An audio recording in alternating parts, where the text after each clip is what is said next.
What is up, fellas? Hopefully all is well. Madden NFL 2005 got the Seahawks up against New York Giants. We just saw the Giants in a terrible looking game against the Cleveland Browns, who are now 10-4. Interesting enough, just lost those Ravens. But going up against this Giants team, this is definitely a better Giants team than we're seeing nowadays. David Carr's actually doing well. This team's actually doing well overall. David Carr's like 95 overall now. It's pretty insane. You got him, Andre Johnson, Steve Smith, Todd Heap. That's got to be the best trio of tight end and pass catchers in general in the NFL. And we also have Ricky Williams, who hasn't been shining all too often lately, but this team should be in a decent position. We have a couple really good safeties. You got Rondé Barber at cornerback, who Rondé Barber should be on Steve Smith because Steve Smith is rated the best. But this defense is pretty strong that we're going up against. So I don't expect much from Ricky Williams. Phillip Rivers and the boys going to get the ball first. Nice play by Wong on the first down, batting it down. But bad read by myself on that coverage. And it's going to be first down for Phillip Rivers and the team. But Phillip Rivers throws an interception. I mean, this is Phillip Rivers, I think, before the 300 children. So he just doesn't have his mojo quite yet. Pass out to Mr. Reed, who I haven't used him all too much lately. But the guy has been one hell of a trusty weapon for this team, especially when a lot of a focus is on Andre Johnson and Steve Smith. Nice little run right by Ricky Williams right here. But we saw some interesting things in the NFL. Chicago Bears get a win against Minnesota. I kind of had a feeling that was going to be the case. Just Minnesota's just not that good of a team. Saw them up against the Jaguars in overtime. That doesn't look good to anybody. And I'm not saying Chicago's a good team. I just don't anticipate the Vikings to be favored in any game against any team that isn't the Jaguars or the New York Jets. We'll get to the Jets in a sec. But David Montgomery goes off. That dude's been kicking ass. I don't know at this point who it is. It's in the fantasy football playoffs in their leagues who has David Montgomery, but it kind of seems like he's a pretty vital piece of winning. Fucking Carlos Dansby right there has got to do the damn face mask. Quite a bit of face mask in this game. Nice rushing touchdown by Ricky Williams as well, which I pretty much found out with this game. You got to be methodical when just don't want to rush anything on offense. David Carr, I mean, he's rated really well. He's got a hell of an arm. His accuracy is kind of a concern. I mean, he has no mobility worth a shit. But just can't throw anything down the field for the most part unless it is just some bullshit throw to Todd Heap right there. But 3 or 4 on the day. Pretty much found out just, like right here, that looks pretty, but one problem with Steve Smith, he's just not going to leap up in the air for the most part. Shit. That was set up well. I cut up, and apparently that, another fucking face mask. I'll be damned, Mr. Russell. It's a 15-yarder. I don't know what was different about the previous face mask that would make that 15 yards, or at least make the first one only 5 yards. I don't know. Inconsistencies.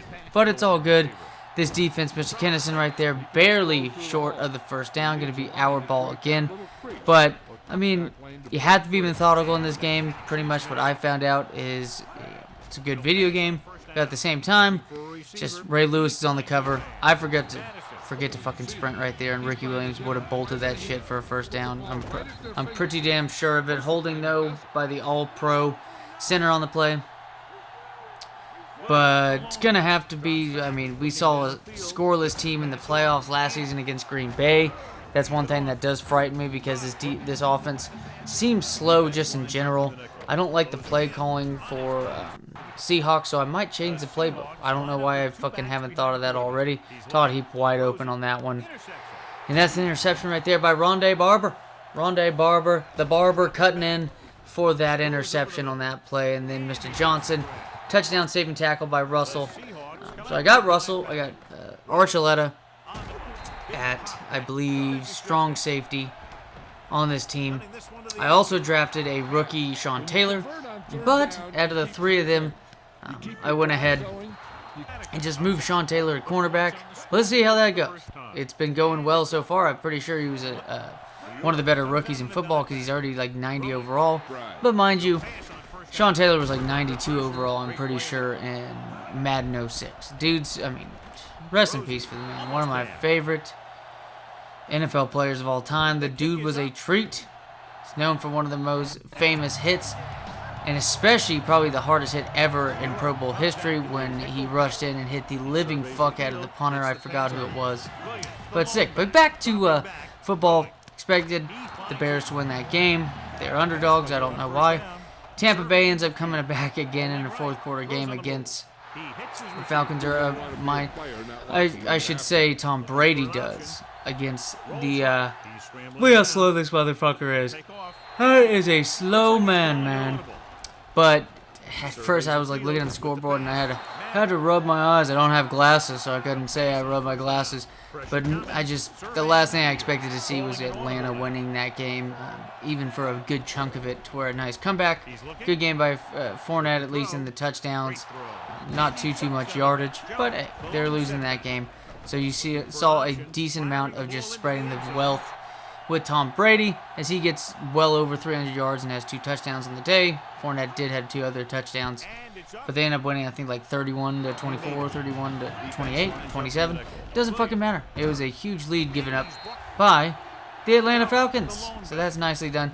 Another game to talk about So, of course, it's going to get overshadowed because everybody is expecting Trevor Lawrence to be in the draft next season, and rightfully so. I mean, just the best player in college football, or at least just by far the best player in college football at the most important position in football.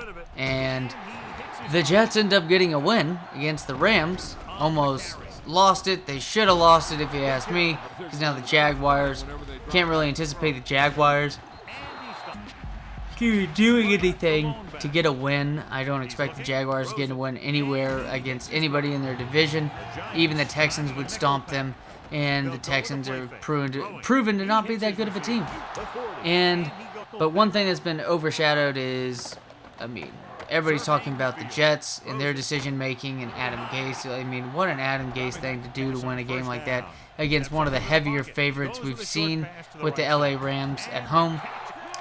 But not that many people. I'm sure. I mean, of course, there's people talking about it. Who it needs to beg the question? I mean, I don't think the LA Rams are going to make the playoffs. That's a really good division. Besides the 49ers, and the 49ers have been injured, so it is what it is. That's another issue. But I'm pretty sure they're going to have to face the Seahawks again. I think they're going to have to face the Cardinals again. I'm pretty sure. But that defense is good, but that should have been intercepted. That was a cool attempt right there on that one. But as you can tell, a little bit more smooth here in the second half for this offense. You know, just chipping away. Not many points whatsoever. Another jinx right there, as it's basically a sack off that handoff. But a nice catch by Mr. Reed. But is it time to really start saying Jared Goff was not worth a second pick in the draft? I know he had a great season, but that's more so the play calling system, baby, as they like to call it. But just how bad is it? We expect the Jets to be bad, but do we really expect teams to? I mean, no one wants to talk about the fucking team. And what a catch right here by Antonio Gates. Picked him up in free agency. You know, just a 79 overall Antonio Gates. You know, as if that's not going to flip-flop those two numbers very, very soon in a year or two. But, just how bad has it got to be? I mean, they can't run the ball against the Jets, and also, too, Gwinnett Williams has been good in that team, and it is really important when you have a run defense to depend quite a bit on those interior defensive linemen. It just makes sense, but I think the impact is bigger than people think. Chicago Bears, Hicks in the middle whenever that guy has been out, and an inside linebacker, but more so Hicks. It's pretty much set up for failure for Chicago's rush defense. Good game, though, by Dalvin Cook in their loss. But it's just nice interception by Mr. Gibson. The backup free safety, mind you. But this Rams team is just looking like just 9-4 before that game, 9-5 now. Just you expect a team like that to only need one more win to get into the playoffs, but come on, man, that's so bad. That's so bad. That's so bad to lose to the Jets of all teams. To lose to the Jets, and you're at home, dude. At home. Maybe that's an advantage at this point, is getting the fuck out of New York. Escape from New York. That's basically what I would pin any good player on the Jets right now. The movie Escape from New York. Who's going to be Kurt Russell in this one? I don't know. I don't know, but nice rushing touchdown by Ricky Williams.